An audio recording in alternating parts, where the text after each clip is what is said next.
جہاں تک اسلامی نظام کو نافذ کرنے کا سوال ہے، آپ کو میں نے آپ سے صاف ظاہر کیا ہے کہ جہاں تک حکومت کی ذمہ داری ہے ہم پوری کریں، لیکن میں آپ سے صرف یہ گوشگزار کرنا چاہتا ہوں جو میں نے پہلے بھی عرض کیا ہے کہ اگر ہم سب اپنی زندگی کو رسول اکرم صلی اللہ علیہ وسلم کے دیے ہوئے قوانین کے ذریعے بسر کرنے کی کوشش کریں، اور میں آپ کو اس چیز کا یقین دلاتا ہوں، میں بہت گناہگار آدمی ہوں، میں اتنا بعمل آدمی بھی نہیں ہوں، لیکن میں آپ کو اس چیز کا یقین دلاتا ہوں کہ جو تھوڑا بہت میرا تجربہ ہے، سب سے آسان زندگی بسر کرنے کا طریقہ ہے وہ اسلامی طریقہ۔ ان کے نزدیک خدا کی زمین پر خدا ہی کا قانون نافذ ہونا چاہیے تھا۔ میں اس سے پہلے کئی دفعے کہہ چکا ہوں، آئندہ کہوں گا اور اب بھی کہہ رہا ہوں کہ پاکستان اسلام کے نام پر قائم ہوا ہے اور انشاءاللہ اسی کے نام پر قائم رہے گا۔ اور جو عناصر یہ سوچ رہے ہیں کہ اس کے ٹکڑے ہو جائیں گے یا یہ تتر بتر ہو جائے گا یا بکھر جائے گا، یا جو قوتیں اس وقت اندرونی یا بیرونی، میں آپ کو یقین دلاتا ہوں کہ انشاءاللہ اللہ تعالیٰ کا اگر فضل رہا اور اگر ہمارے قوم کے اپنے اجتماعی اعمال ٹھیک رہے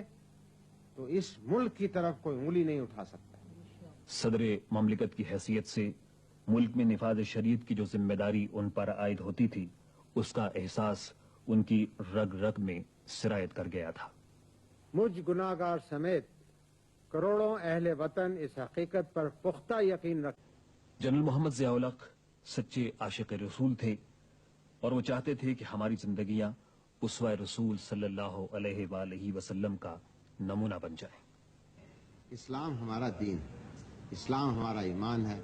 اور اس ایمان کی تکمیل اس وقت تک نہیں ہو سکتی جب تک آپ کے دل کے اندر عشق رسول نہ ہو۔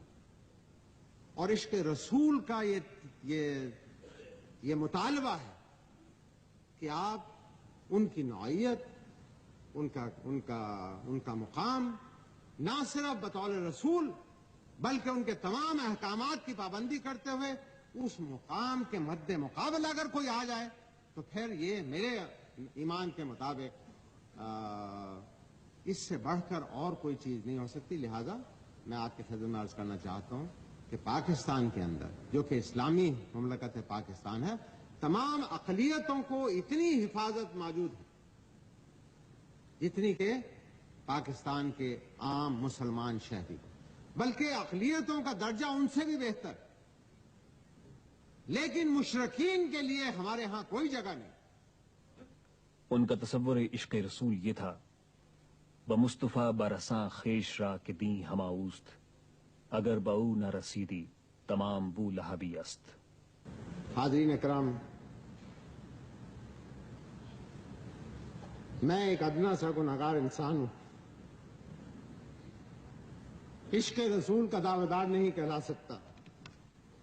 لیکن اس بات کی آرزو یقیناً مجھے بے قرار رکھتی ہے کہ میری کوئی ادنا سے ادنا کوشش نبی آخر الزمان حضرت محمد صلی اللہ علیہ وسلم کو پسند آ جائے، تاکہ میں روز قیامت سرخرو ہو سکوں۔ اور یہی وہ تڑپ ہے جو بار بار اس بات پر اکساتی ہے کہ مجھے خادم پاکستان کی حیثیت سے جو موقع ملا ہے اس سے پورا فائدہ اٹھاتے ہوئے دین اسلام کی کچھ خدمت کر سکے، اور جہاں تک میرے بس میں ہے اس مملکت خداداد میں شریعت محمدی نافذ ہو۔ اس کے علاوہ نہ میری کچھ تمنا ہے نہ آرزو۔ اسلام کی خدمت کی واحد صورت ایک سچے مسلمان کی حیثیت سے مرحوم صدر کے نزدیک یہ تھی کہ اسلام کے بنیادی ارکان معاشرے میں جاری و ساری کر دیے جائیں۔ زکوٰۃ اور عشر ان بنیادی ارکان میں بڑی اہمیت رکھتے ہیں۔ یا بھی عطا فرمائے، کیونکہ ان کی آزادی کے ساتھ ہماری آزادی، آپ یقین جانیں کہ اگر آج ان کو تک پہنچتی ہے تو کل پاکستان کی اینٹ سے اینٹ بچ جائے گی۔ لوگ اس چیز کو سمجھتے نہیں،